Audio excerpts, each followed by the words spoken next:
Welcome to the Journeyman Cave, a podcast where we meet and chat with some of boxing's most seasoned road warriors, hosted by Mark Shakespeare and Chris Scarfe.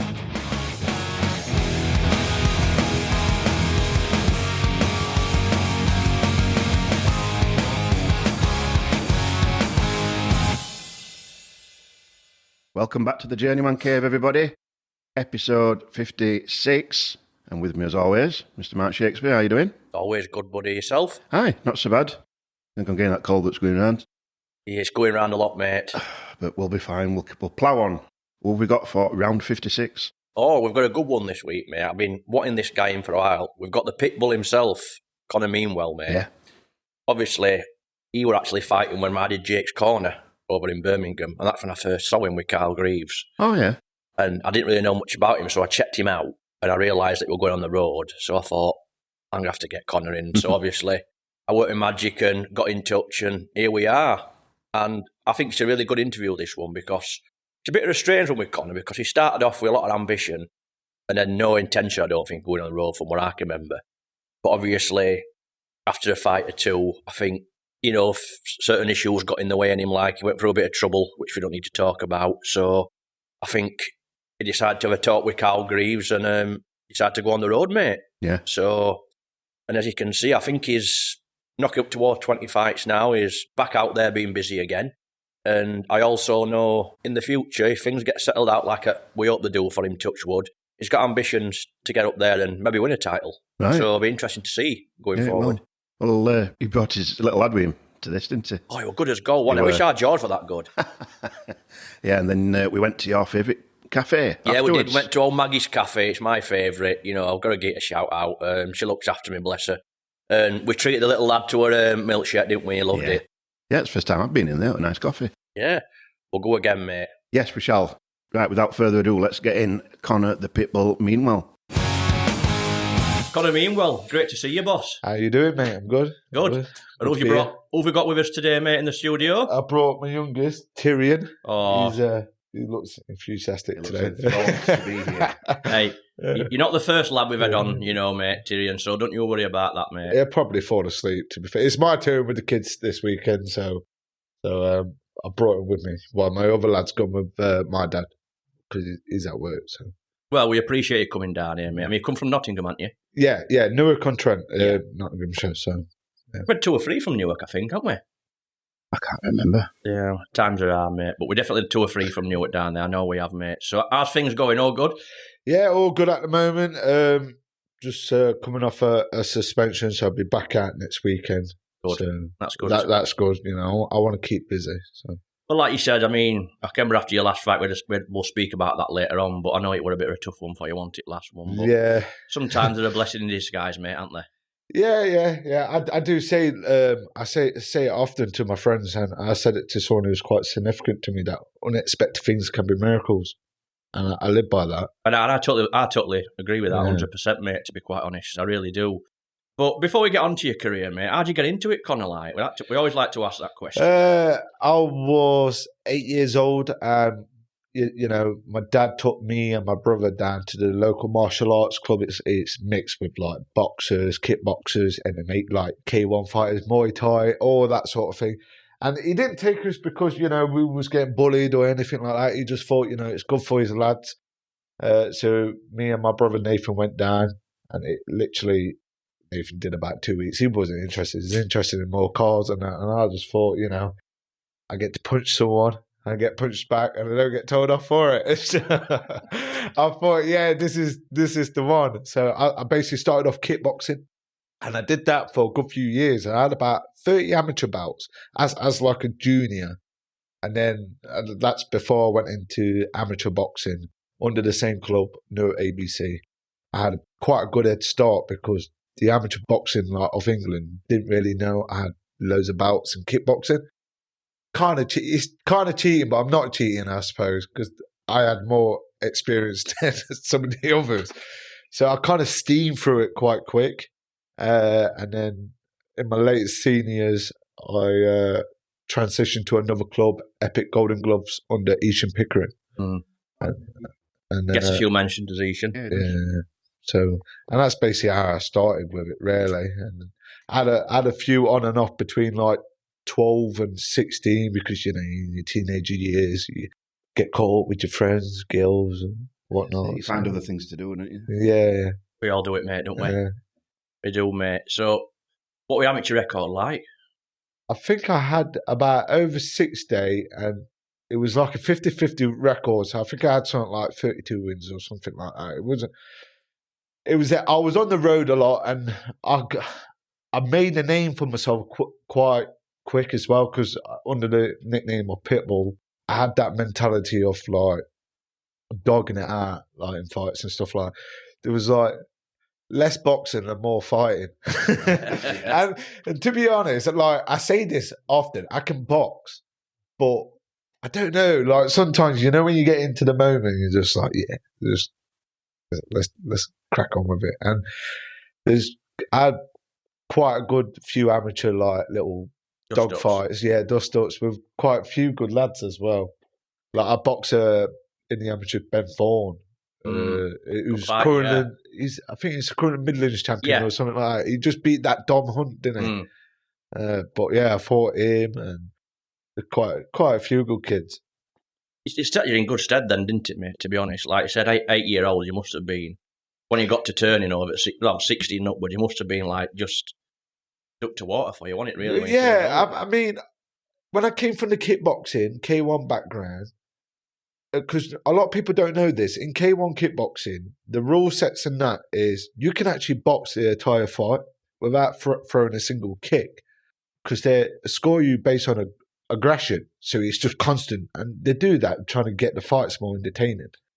So when I used to do that, I was a strong boxer as it was anyway. I mean, I could kick because I came from it. It's just I was more suited to the boxing game. So when I transitioned, like my mum, bless her, she thought my first amateur fight, I was going to roundhouse kick the first guy. And I was like, no, like, you know what your rule sets are.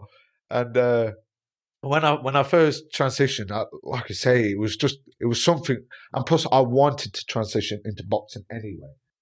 Yeah, I took it really well. A lot do that. I mean, a lot of people we've had on the show have always come from kickboxing grounds and turned over. Yeah. And it just really suited them better. So, did you turn over pro with Carl then, mate? Yes. So I had quite a long amateur career, longer than usual, like at the time. I had a couple layoffs and then COVID as well, because I think the COVID season into 2020 was supposed to be like my last season. And then all of us has to wait like 18 months before we could go again. And I wanted that last season.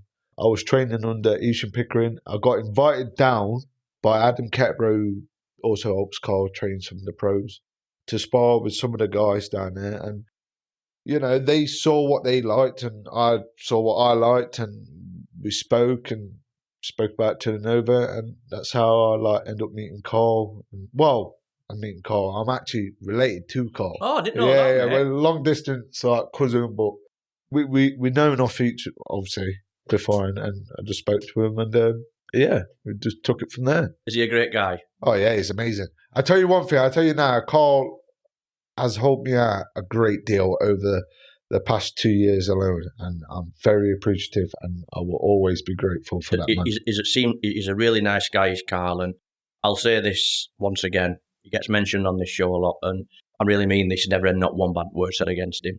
The good thing is, because he's a former fighter, like boxer himself, he understands the game, and you know, money-wise, he's helped me out. Medical-wise, he's helped me out. Even like getting fights in and stuff like that. Stuff I had going in my personal life. He's phoned me up, checked up on me, and I know he's like your manager throughout your career, but he comes across as one of your best mates. You know what I mean? And he's a lad as well. You know what I mean? He is a good lad. I mean, I remember Connor. I think it was. I mean, you'll not remember this, but I've messaged you before about this. I mean, I was at one of your fights last year in Edgbaston, and I ended up taking Jake Pollard. And I can't remember who you were fighting that night, but I didn't know you at the time. Where was it? Carl were there. It was Edgbaston in Birmingham. Christopher Tyler. Yeah, that's the guy, yeah. I can remember, and It was my first time you come, didn't you, as well, mate? Last October, wasn't Yeah, it? last October time. Yeah, I remember. You were there. It was only a small show. I think about 3 or 4 fights. Yeah, I don't think they did well on the tickets. Yeah. To be fair, because I was supposed to be having a 6-rounder, and then it was turned into a 4-round. I think I lost that fight. Yeah. Yeah, and it was. I think it's one of the first fights I took on the road. Well, I thought it was because as soon as I left and I got home, I checked for you, and I thought I've never seen this guy in the away corner. I think And I saw your record, and I thought, I wonder if he's turning over. I have to keep an eye on this lad. Yeah. But Carl helped me out that night as well because, I not got my hand wrapping course, and he helped me and Jake out on the night, and that's what the kind of guy he is. There's none of this. Oh, what an idiot! I'm not going to help him. I'm going to let him struggle and just. Yeah, I mean, he was there and he helped us out, and you're brilliant. Carl goes the extra mile. Sometimes too much. The extra mile because. Like when you speak to people and you help people out, you kind of expect something in return. Like, I've done something.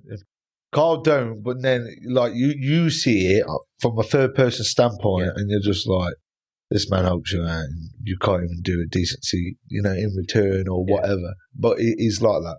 He's like that. It is, mate. It's tough, innit? But I mean, Scarfe likes to know about this as well. But you touched on it a few minutes ago. But who gives you the name, the PitBull? It's a good one, mate. It's a good one. It suits you. To be fair, I look the part. I had it way before the boxing. Like just growing up in my local area, like a bit of 50-50 rough area, and the group of lads I used to hang around with as well ended up calling me. I got it from my auntie to begin with. I suppose I fit the narrative of like aggressive dog at the time, angry little kid. But then my mates started calling me, and then before you know it, it gets spread about. And then I just carried that through the boxing as well, because then it suited my style as well, because I'm a come forward pressure fighter. So it suited, like the name suited me anyway. So, some people, like I'm a nice guy deep down. Like, I'm quite... quite soft when it comes to it. It's just obviously different when it's in the ring, I suppose. Yeah, you're just like a tear up sometimes, don't you, mate? Yeah, it's just in your nature, isn't it? The way it is. So you've turned over, mate, at super welter. So far, we have 13 fights, 2 wins, 11 losses. Right? Any goals going forward, mate? Not going nowhere, are you? No. So I want to get a few more fights in. I want to bag a few more money in. Yeah. To be fair, that's my main goal for this year. But I really want to crack down on my training and stuff like that. Because the thing is, I started off selling tickets, taking my career very serious. And even now, I still got a bit of pride about it. And even when I take some of these fights, I say to myself, right, I'm going to play it safe. And then sometimes I never play it safe at all. And I get myself involved. But then I realise that I'm not even fit for the fights or some of the stuff. Because I know what the role is, and I know what I'm there for, but I still got a bit of ambition. Well, there's nothing to feel guilty about there, mate. I mean, what you just said to us there is what over 50% of our journeymen say will come on at times when they've gone into fight. They're just not fit enough. But things get in the way, mate. Are you working full time as well? Yeah, they're like, I've got a really good job. I'm a welder, but I work away. I work away from Monday to Friday, and I work all over, all over the country and even abroad. So I remember on one fight, I just come back on a Friday, and I had to go and travel straight away. I think 1 month, because I was busy throughout that month, I only saw my own bed once throughout that month, because I stay in Premier Inns or stuff like that throughout the month, and then sometimes some of these shows will pay for your hotel as well. And so I only saw my bed once that 1 month because I was just busy. So, and it's hard. It's hard to train because some of these hotels you're staying away when you're working away are out in the sticks. So the only thing I can really do is go for raw and shadow boxing and stuff like that, and take a skipping rope. And let's be honest, you're not really training boxing wise. You're just training to lose that weight if you are a bit overweight, and that's essentially what you're doing. But it's also, as well, if you are travelling, you're going from here to there all the time. You don't know the area, so you can't really go for a run, can you? You can go. No, you have to get, no. But I mean, you just go for them. You don't know where you're going to go. You haven't got a routine. I've done it when I was just like, right, I have no idea, but I'm just going to run because I got that Strava app, and I was just like, right, when I've done 6 miles and I've done, but I have to walk back like. But Have I got lost? No, I make sure my phone is fully charged and I go Google Maps. I'm like, right, okay. I'm not. I don't ever thought of getting Google Maps up. I'll just I do it quite often. You know what I mean? I'm quite adventurous. I like to go about. You've got to be, mate. What you do. Yeah. You know what I mean? Respect for that, buddy. So I want to talk about you. Obviously, you said you started off selling tickets. Yep. So I take it we're on a Carl show. At Newark, your first one. Yeah. He does a lot of shows down there, don't he? Did you sell well that day? You sell? I like your debut stuff like that. I sold really well. I sold over 100 tickets. Wow! And this is what I mean. So when I first started, I had public wise. When they announced I was going pro, I hit the social media platform by storm. Everyone's sharing and stuff like that. I felt like the ego gets in the way. I felt kind of really important. Like a local celebrity sort of thing. And it was quite nice as well because you're not really used to it. Everyone, knows what you do. And then when I announced it, selling tickets, I did really well. My first fight was against Joe Hardy. And Carl... Absolute warrior, that kid. Yeah. And you know what? Our two styles just clashed because literally the first 30 seconds I was caught with clash of heads. What a debut, pissing out with blood everywhere and we just... Basically, it was a dogfight back and forth. Carl even said to me like the week before the fight as well. He was like, "Look, Joe Hardy's. I think at the time he only had like 2 wins, 3 losses. So he was still. He was like you a bit then, wasn't he? Yeah, and he was like, Carl was like, "Look, I don't. He's a bit much at the moment. You know what I mean? He's not really taking that judgment role. Like, come on, thing." And I was like, "No, it's fine."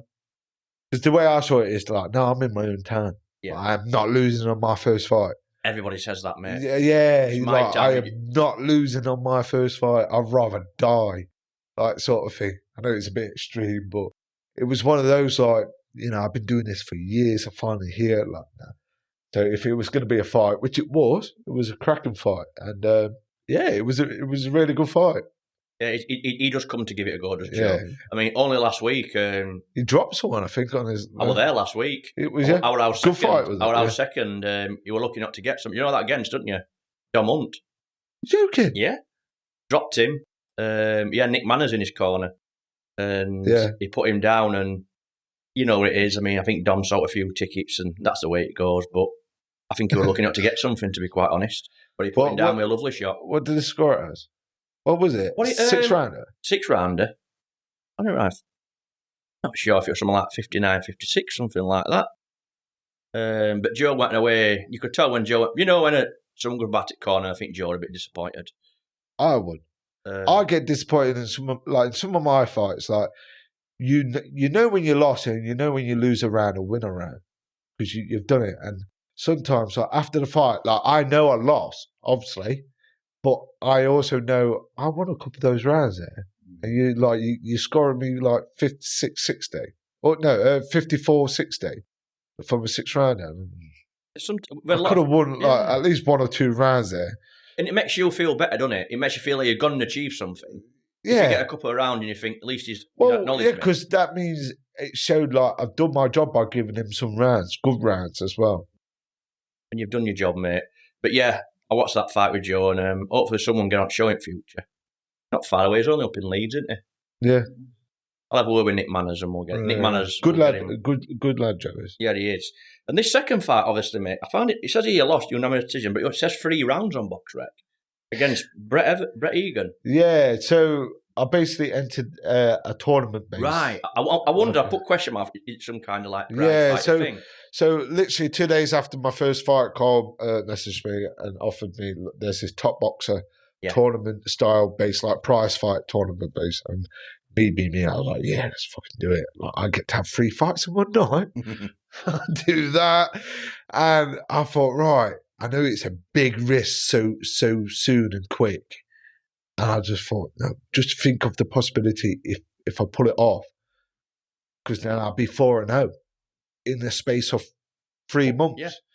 So I took it, and you know what? In hindsight, I look back at it, and I wish I didn't take it, because I did really shit at ticket selling, really terrible, because it was in Birmingham and stuff like that, and just like people was interested on social media. They always are. It winds me up. They'd always ask, send me 5 tickets. Yeah. It goes, I'll let you know in a few weeks or something. And the best one is, conveniently, a lot of people are on holiday. Yeah. Like, I had one guy who goes, oh, no, mate, I'm away. On my fight night, I see him in the show. I was like, he's obviously brought a ticket off someone else. I was like, just tell me that, man. Yeah. So I can cut you off, like, because I have a book, you see, where, mark it off. But I had this fight top boxer, and 67, struggled a little bit to get to the weight, 67 kg. And going into it, I did all right first round. I just don't like it, because I felt like it was very amateur. Back 3 rounds, and I always say, like, more rounds better for me, like, sort of thing. And I felt like I had to rush everything. I'm quite a slow starter. Like, I build up to it. I'm a pressure fighter, so gradually I'm walking down and trying to wear you down, really. But no, I just felt like I had to, like, rush a bit, and then I was a bit sluggish and missing with some of my shots. And Brett, he beat me fair and square. But it was one of those, I was like, wish I didn't really. What an opportunity, though, that is, though, Connor. I mean, yeah, no, it was a good opportunity. Like, especially, I mean, especially on your second fight, like you could have had I know it didn't work out well, but like you just said there, you could have won 3 fights in one night, and that record looks brilliant, doesn't it? Yeah, it looks brilliant, and that's how I looked at it. At first, I think a lot of lads picked it because of the money aspect, because there was a 20 grand prize pool sort of thing. But then a lot of people did shit, like, not well on selling tickets, like even some of the others. So the prize pool got dropped to 8 grand. Wow, that's a massive drop. It was a massive drop. So it and that was on the week as well. And the guy who won it, which just cracks me up, to be fair. What's his name? Oh, I'm good about that. I'd like to know that name. I forgot his name, but he was a journeyman come into it, and he won it.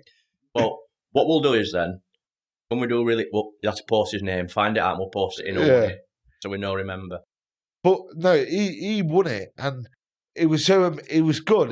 They called him like the Cinderella man, because obviously everyone was all undefeated. Like, I think the most person who had like 4 wins and no losses. So everyone who was in this tournament was undefeated. But one guy pulled out like on the week, and he jumped in and basically was like, "Yeah, I feel him."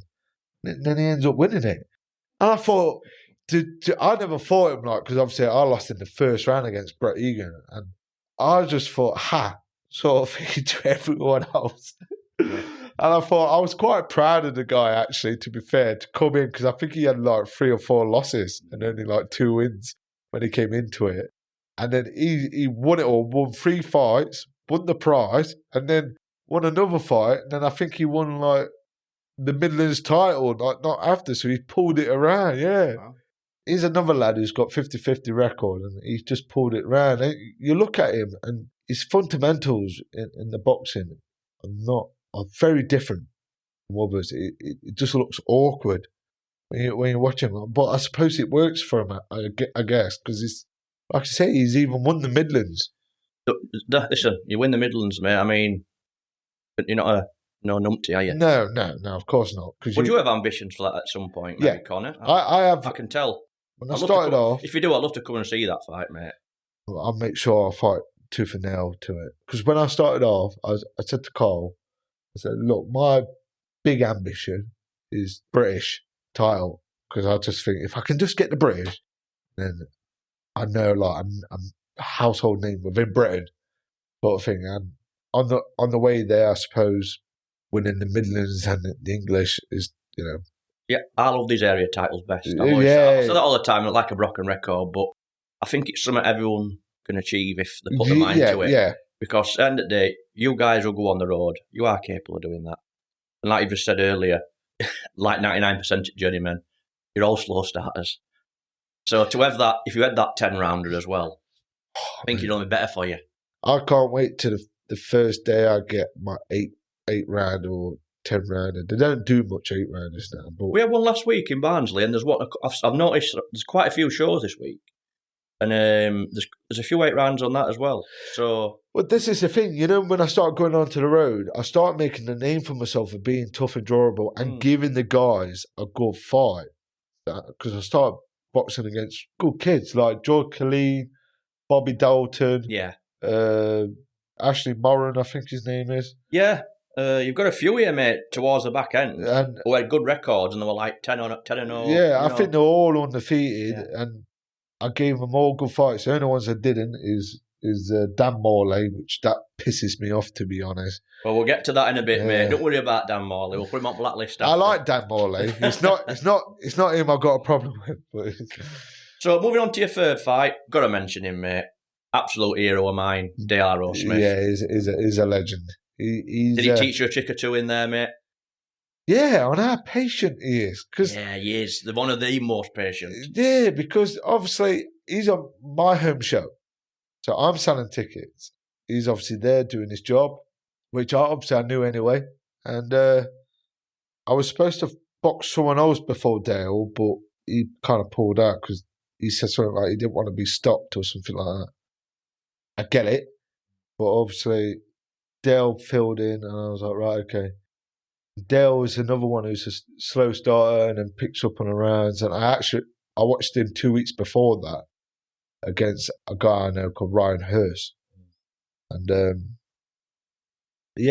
going into the fight, there was nothing spectacular about the fight. Nothing. I basically just got some rounds in and Dale just happy, obliged, basically. Made it a bit difficult for me because obviously I couldn't really land clean and he's very well tucking up and getting out of distance and very patient as well. Like I like to be involved a little bit, and he didn't want to. It's not your. He's good. That's what he's good at, mate. He's a great spoiler. He's a good mover. Yeah. Like you said, and not many stop him, mate, do they? No.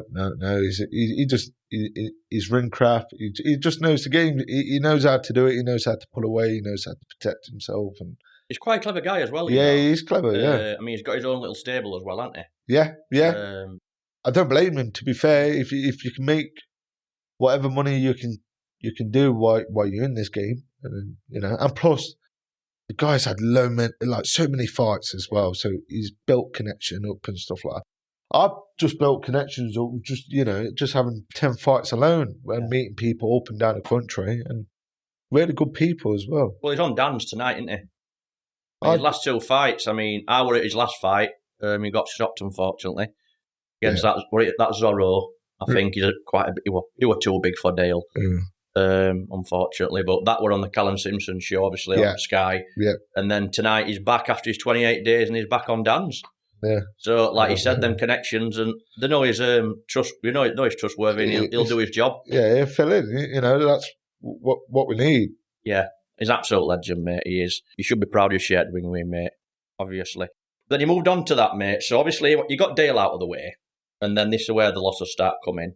Is this where you decided just to thought, I need to get some money, or just want to go on the road? Did somebody tell you to go on the road, or was it your decision? Or so I had some things going on in my personal life. I needed money basically for legal reasons and stuff like that. So I never wanted to go on the road at all. I say that now, and I'll be really honest. I've got a big ego towards it and ambitions and whatnot. So I approached Carl. I said to Carl, I said, look, obviously he understands what I had going on with my legal issues and stuff like that. I said to him, look, I need money, basically, because I only took for 2 fights that year. After that, one against Ben Crocker. He's really good. He's probably one of the best I've fought, to be fair. I've got a little star against his name here. Yeah, he's probably the best I've fought so far. Christopher Taylor or Tyler. What Ben Crocker and Carvel Crocker related? No, I thought they were. I've wrote them down here. I had to ask. No, so after when I come back, and I was going to Wales as well. Yeah. When I thought, I said to Carl, I was like, are they related or not? Better ask, because I just thought they're cousins or brothers or something. I was like, nah. No, it must be a popular last name. Well, that's three Crockers I know, because there's always that Belfast guy, Lewis Crocker, isn't they, who's doing quite well Yeah, as well. yeah. So Ben Crocker, let's talk about him, mate. Best you've been in where you said? Yeah, don't get me wrong. When I was coming in, because this was my first time going on the road, so I'm really good friends with Fons Alessander. Oh, yeah. Best friend. He lived at my house for 3 years and all sorts. I grew up with him. My favourite. Yeah. And I think he's currently the one with the most fights at the moment for Britain on the scene. And he's obviously gave me a few tips and ideas of what to do, just cover up and blah, blah, blah. Ben Crocker is a bigger man than me anyway, and I was coming in at a higher weight. So that was supposed to be 6 rounds, but they dropped it to 4 rounds on that one. So I was like, right, okay. I got in there, and it was just too sharp. It was one of those like, right, this guy's not been tested at all. The best thing I can do is just give him a little something. Let him be tested by someone at least, even if I am the smaller man. And I think the first round he did clip me, and I just wobbled, knees on both forward. I was like, "Oh, that's the first." So I got up. So I was in like survival mode for the remainder of that round. I was like, right, okay, can I just chill out for a bit? Like, obviously, you know what I mean. So it was one of those. I was struggling to get in and stuff like that. I had a few success, but when you spar someone or box someone, like, you know how good they are. Like, you know what I mean. And it was just something like that. I was like, everybody gets some, mate, in the career. I wish I was a bigger man just to contend with you a little bit. You know what I mean? Because usually I tried to walk him down. I couldn't even do that with him, to be fair. You get him, mate. Everyone meets a good one who, yeah. good, and you come out and you never forget him. And sometimes some of these guys might not even have a good record, but they just might have that something that's just bad for you. You know what I mean? Like, their style might just be bad for you. You know what I mean? So people are different. You know, so yeah, seems like one to watch out for then. And then obviously after that, you went in with Tyler Christopher, mate. Yeah.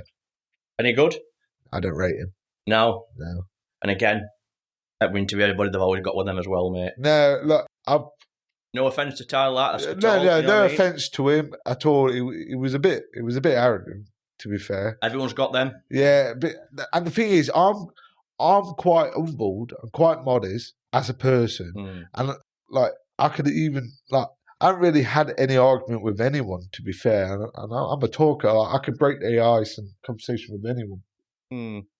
But with him, like, yeah, he just strike me very arrogant, like, thing. I was like, okay, so that's your thing. I get it. I understand how the game works.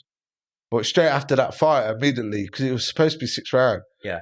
And that gone down to 4 as well. Yeah, and I turned around straight after. I said, "Me and you rematch." So I was like, "Me and you rematch 6 rounds," and he didn't say it to me. It was like stood, and I was saying it to his trainer. He goes, "Yeah, we're talking." Didn't hear a thing, because obviously I was there trying to get those 2 fights quick money in because I needed it for something. But it was like one of those, like, no, I didn't rate him at all, and I just thought, I might have your number, like, sort of thing. Like one of those ones. A little niggle. Yeah. I really thought, because in that fight, I think the first round was a bit cagey. I was struggling to find distance, range. And then I think, like, the second I started catching him a bit, I said to Carl when I come back, I was like, shall I up the pace a bit? I think I might do something. Third round, I think I won that round on the cards. And 4th round, I was a bit tired, to be fair, but because I tried to put a bit more into the 3rd round. Draw could have been a fair result, you think, mate, in the end? Or do you think you should have had it? I reckon it could have gone a draw. Yeah. If I be honest. Everyone's got them, mate. I don't know if he's still going now, Tyler Christopher. I've not heard anything. I haven't heard him on the circuit. No, I've not heard anything. I don't know if he's fought since me. I'll have to get him back in for a 6th round and make it a bigger. I would love to. I would love to give him a good go. Leave that with us then, mate. So a guy who gets mentioned, not mentioned, but I've heard his name mentioned, Marco Simmons. That was a good fight. Yeah. Yeah. That's why I know him for that. Yeah, it was a good fight.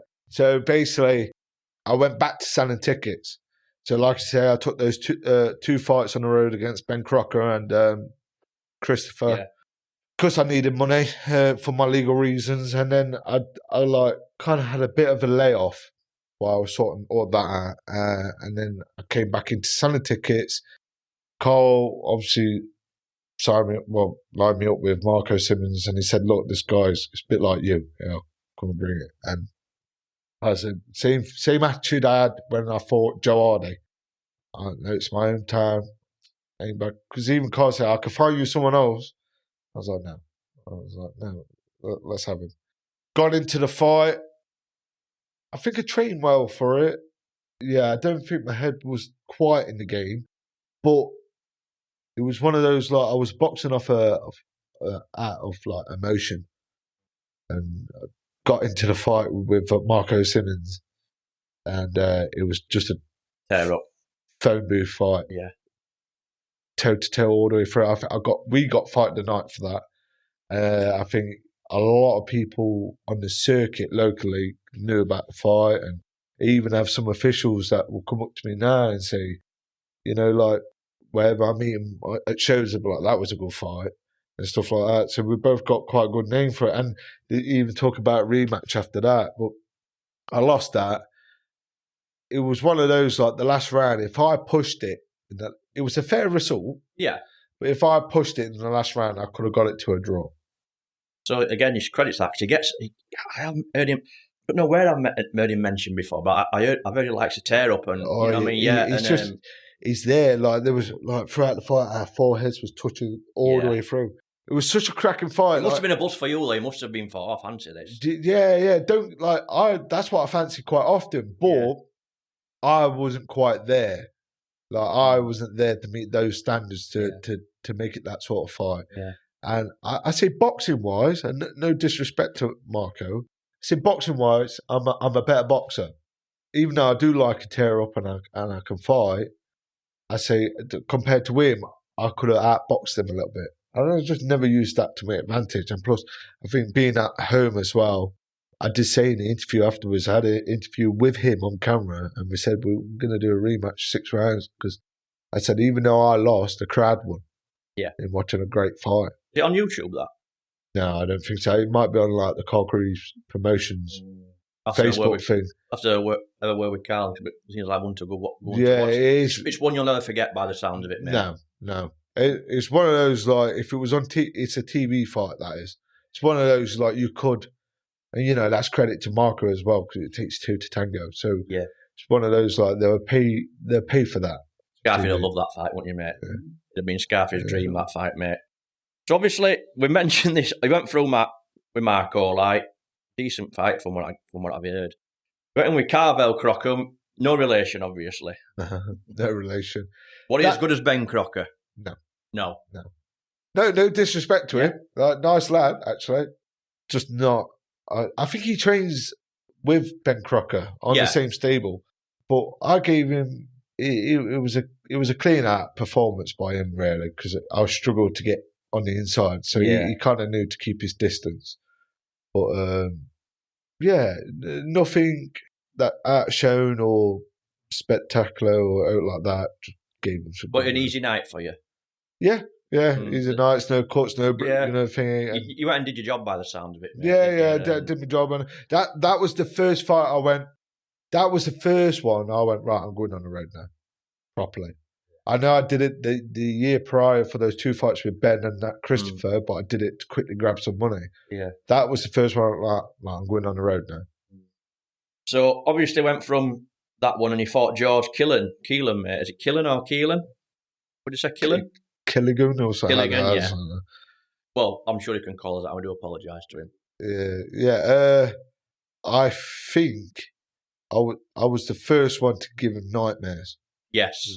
And that's what you're there to do, mate. That is on YouTube. And you can always do that. Yeah, that is on YouTube. And like you said, just said there, from your last fight, that's when you decided, I'm going on the road. And you've gone straight into your next fight and you've just done your job, mate. You've gone there and you've tested him. That's testament to you, mate. Was it a good fight? Did you enjoy it? Yeah. It was a good fight. He's one of those. He's very clinical with his jabs.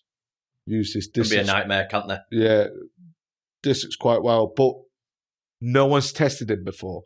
He's never had a tough lad, strong. I think he was a bit disappointed as well afterwards from what I saw because, he's been wanting to get a stoppage and no one's ever tested him like that. No one's ever pushed at him. Like, no one's ever gave him a good fight. It's all been like clean throughs, like whatever for him. And literally, I kind of walked through some of his punches, gave him as much back, whatnot, and yeah, gave him a really good fight. Sounds like a Pitbull's dream fight. Yeah. I gave him a good fight. I think I could have won one round. It's frustrating that, and we've always I kind of learned that over these last couple of fights. Like, yeah, these guys ain't fair.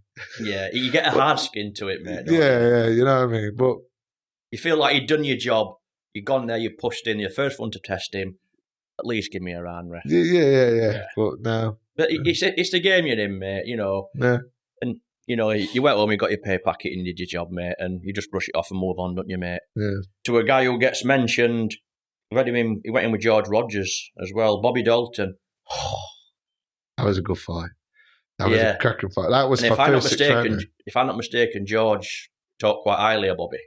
What do you reckon?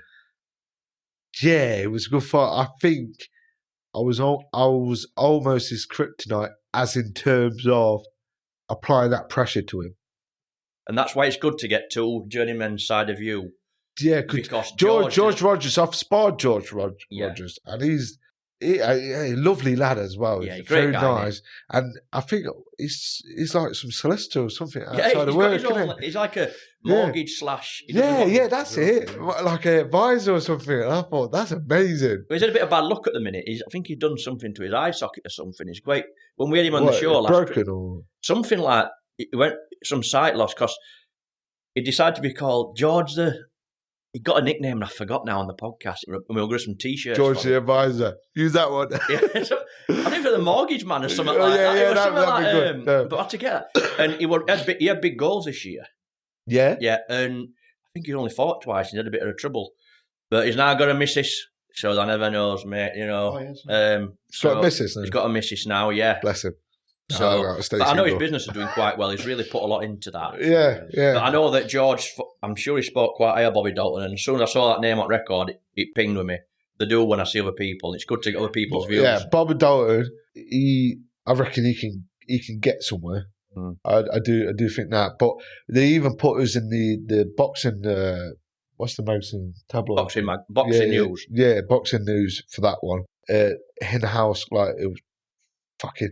For a non-TV fight, I even had Troy Williams come. I love Troy. He's one of my only fighters I follow who's a known fighter. Yeah, Troy Williams even put me on his Twitter network X now account saying I was going to give people trouble in the future, and that definitely upset a few people because that fight literally was my first 6-rounder, and I've been asking for 6-rounders. There's lots of 6-rounders now, Connor, isn't there?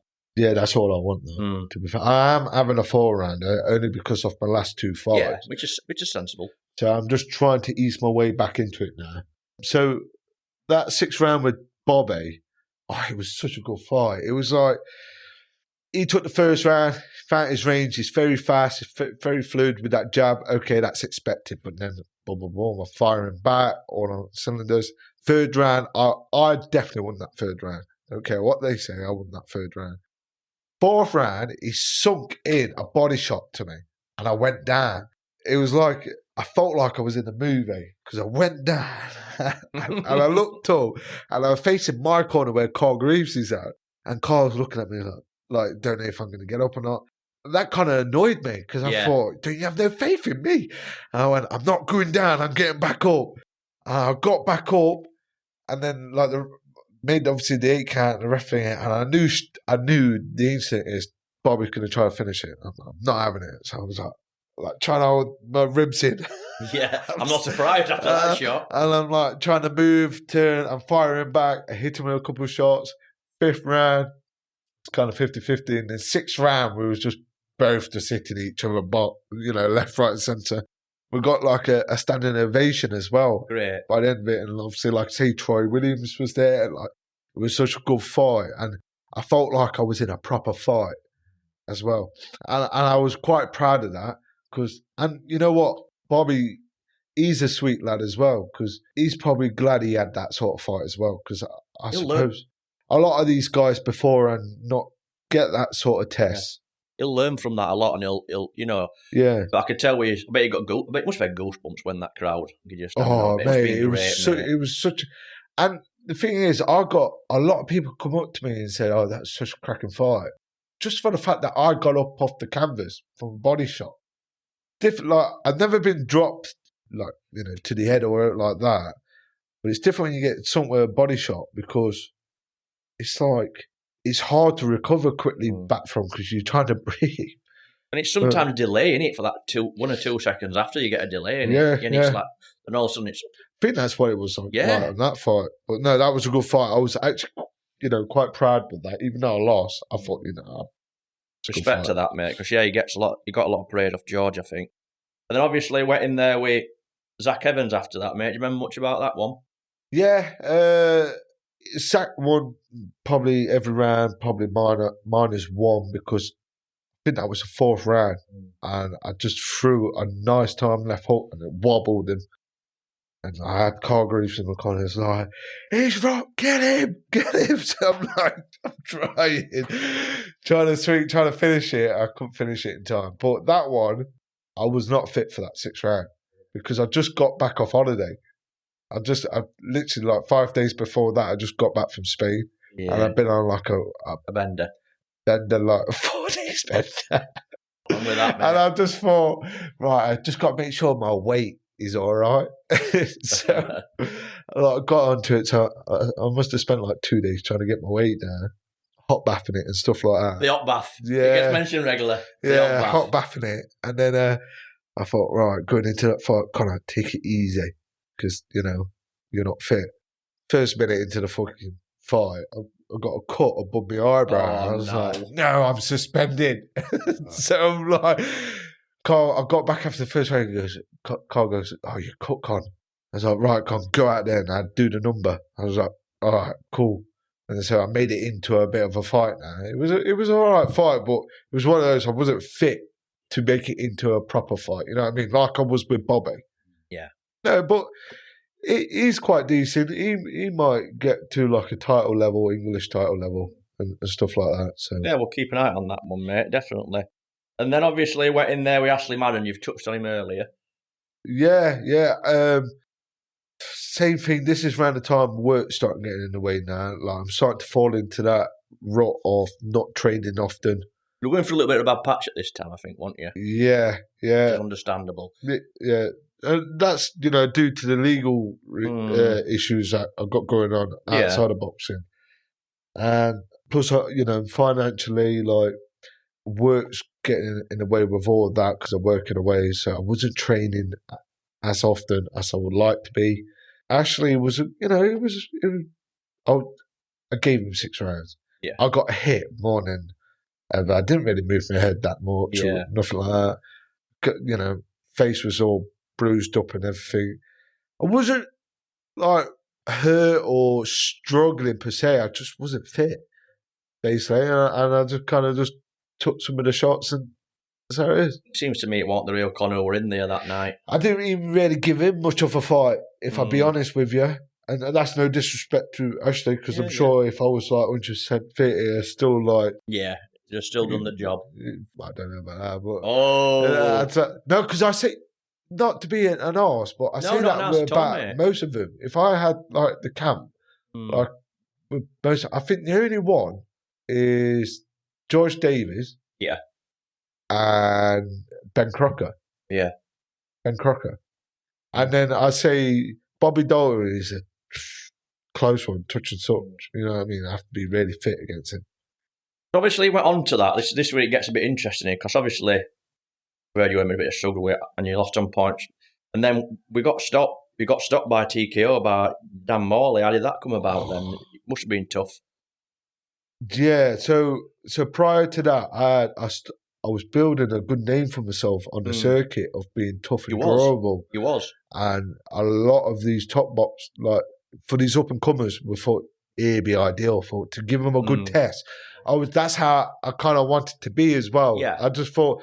If I could be like a gatekeeper or give people a good run for their money, a little test before they go on for titles. I'd rather have that. Yeah. And I've had a few of these guys say really positive about me as well, like Bobby and all them lot. So going into that fight, Dan Morley, I was like, right, he's got a big social media following. He can box. There's nothing stands out from him and stuff like that. And it's at the O2. So I thought, right, this is the biggest venue I've done. And I get into it, and I feel fit-ish. I get into it, and literally first minute, he caught me with a body shot, and I just felt really cold going into the fight. Yeah. Like, I knew I was a slow starter anyway, but I thought, right, I said to myself, like the night before, I'm going to give this boy a hard fight. I know he's had a good fight previously before that, but I thought, I'm going to give him a hard fight. And Fons, a good friend of mine, Fons Alexander, he fought him as well, and he said, no, he's good. But he said that, like, so with my style, I might give him some troubles. First minute into it, I just got caught with the body shot, and I look at that like it was just unfortunate. Yeah. How that happened, and I just thought, not like this. I was just like, and I couldn't get up. No. Like, I had the ref at the side of me going 6, 7. I was like, gotta get up. And I'm like, no, I'm not getting up. No. And then it was just that kind of like hurt my pride and my ego a little bit, because I thought, right, if I am on the road, I'm gonna at least give all of them a good fight. Yeah. But something like that, like that's never happened to me before. It's never happened to me in the amateurs, never like anything. And I just thought I had a few supportive friends watching that fight as well, because I thought, no, I'm going to give him a 50-50 fight here. And like one friend goes, look, that's just like a freak accident, like unfortunate thing, that the way you got caught with that body shot, because I wasn't expecting it. Even Dan Morley's such a nice guy as well. He just said he's not known for it. He just saw it, just threw it. He wasn't expecting it. And it was just one of those well-placed time shot. And it happens to most people, mate, and it must be frustrating, but it does happen to most people. I mean, I remember watching Jake Pollard, and no one stopped Jake. No. And I watched him go in, and I'm sure I watched him on this live YouTube stream, and someone got him with a body shot, and 45 seconds, it were gone. I mean, it happens. Carl was in America at the time, and he was watching it, and I kind of shocked a few people, kind of shocked a few of my stable mates as well, like Tom Pogson and stuff like that, because they all know me. They know how tough I am. And like Bobby Dalton, I got dropped with a body shot, and I still got up. But with that one, I just couldn't get up. It's different getting sunk with a body shot, because I couldn't breathe. It's like, yeah, mate, I was struggling with that one. But I was kind of bitter over that. Not with Dan Morley just the way it just happened. And I just think, like I said, you've gone in, you've set yourself up. It's a big venue. Yeah, you really want to give it a go, and it's just turned out. And I said to Dan straight after the fight, I said, listen, I'm disappointed in myself, because I really wanted to give you a fight. Yeah. And, you know, I had, what's his name? There was quite a few big names there who was, you know, watching the fight at the side of it, and I was really disappointed and bitter with that, to be fair. But listen, it happens, mate, innit? And then we messaged a few weeks back. This is why you're obviously suspended at the moment. I know you weren't happy with the decision, what happened, but you got stopped on your last fight with George Davey, didn't you? We're just a bit, you know, cornered, mutual with your corner, trying to look after you a bit too much. You think he didn't really know you enough, or? No, well, so I didn't know these guys. Yeah, it was nice, polite man to talk to. Yeah. I got nothing really bad to say to him as a person, but it's just he didn't know me. Yeah, and I was trying to tell him before the fight. I said, listen, because I knew I wasn't fit going into that fight either. I said, listen, I'm going to get hit a few times. I just, you know what I mean? I'm just like Conor without getting hit, would it? Like, listen, I'm going to get hit a few times, but I can take it. I'll be fine. I'll say I will protect myself. Like if I can't, if I'm going to be hurt, I will take a knee on purpose. You know what I mean? And as I just said, I'm a slow starter. Just bear with me. Let me get through these rounds. First round, right, I was getting hit more than usual. All right, and I was just thought, oh, okay. But I caught him with a good shot, made him think. But then the second round, like, yeah, he did catch me with a nice, I think it was a left hook or something. And I went back, and I didn't drop immediately, but then I thought, right, no, Con, you're tired, drop. So I dropped to the floor to get that, standard 8 count. And I was just, and I think I kind of contemplated then as well, like, do I go out or don't? And I was like, no, I need the money. So, because I was thinking of all fights ahead, you see. So I thought, like, get up. You know you're going to try to finish it. So clinch, fire back when you can fire back. So as I got up, took the count, I'm fine. I'm not dazed, I'm not rocked, I'm not, you know what I mean? Like I say, I can take shots to my chin all day long. It's just not to the ribs, clearly. But I fired back, and next thing, the ref just jumped in, waved it off, and he said, "Oh, your corner's through in the towel." And it's one of those I've said, "Why are you doing that for, man?" I'm fine. Like, I get it, right? You don't know me. Yeah. But it's just, he probably thought you were doing your best thing. And... Yeah, like I understand what he was saying. Yeah. Like, I understand where he was coming from. He's obviously trying to protect me. But the first thing I thought of not was about the loss. Funny enough, was about fucking hell, I missed out on all that money now, because I had a couple fights lined up, and I needed the money. And I always said I'd never chase it for the money, but ultimately that's what I am there for. Well, that's gone and been dusted now, mate. Your life's getting a bit more settled now. Yeah. Great to see your little lad with you here today. It's been a pleasure to see him. He's been good as gold. It's not the end of you, mate. You're getting back on track now. You're back out next week. Yep. What's the plan for Conor Meanwell in the future? So, legal issues is all concluded, and that's all good and that. So now I can focus. I can settle now. I've been living my life like the past 2.5 years, just like it's your last day. And that's not the sort of person I am. Like, I can settle down now. I can focus on what I need to focus on. This year, I will take a couple more fights, journeyman-wise, get some money in, just to get out this year, pay for what I need to pay for. And then next year, I just got to look at it, because it's like Craig Derbyshire. Yes. Great one to look at. He's under call as well, management-wise. And I look at him like an inspiration, because he's got more loss than he has wins, and yet he's a Commonwealth champion. I think he's won the British as well, English. If he can do it, I can do it. Johnny Nelson, he was there, who watched the Dan Morley fight. That man lost his first 3 fights. And my dad, he's been to all my fights, and he's the one, he's like my biggest supporter as well, best friend. And I was talking to him a couple of weeks ago, and he said, "Look, Con, I understand with all this, like, you're taking the fights, but you can still at least win an English title or something." Like, he's still got high hopes and ambitions. And it's like Carl Greaves always said to me that records don't mean nothing. Record is for DJs. Correct. And which is true, because I mean, like it's just expanded on with Craig Derbyshire. Look what that man's done. And I think I'll be happy when I finish boxing and I've made enough money and also won an area title at least. And I reckon I can do it. Yeah. Plus enough money to also get a nose job after I'm done. Oh, well, yeah. You don't look too bad, that nose, to be quite honest, mate. So, no, I get mentioned with it all the time. Well, all I can say is, mate, that I believe in you, buddy, and that's not me being a suck-up. No, I believe I appreciate it. And I've said this a lot, but if you do get that chance, we'll be there for you, mate. Yeah. And I think that's a great place to end it. So thank you, mate, for coming. No, I appreciate it. Thank you. And let's get you back on soon in the future. Yeah, cheers, mate. All the best, mate.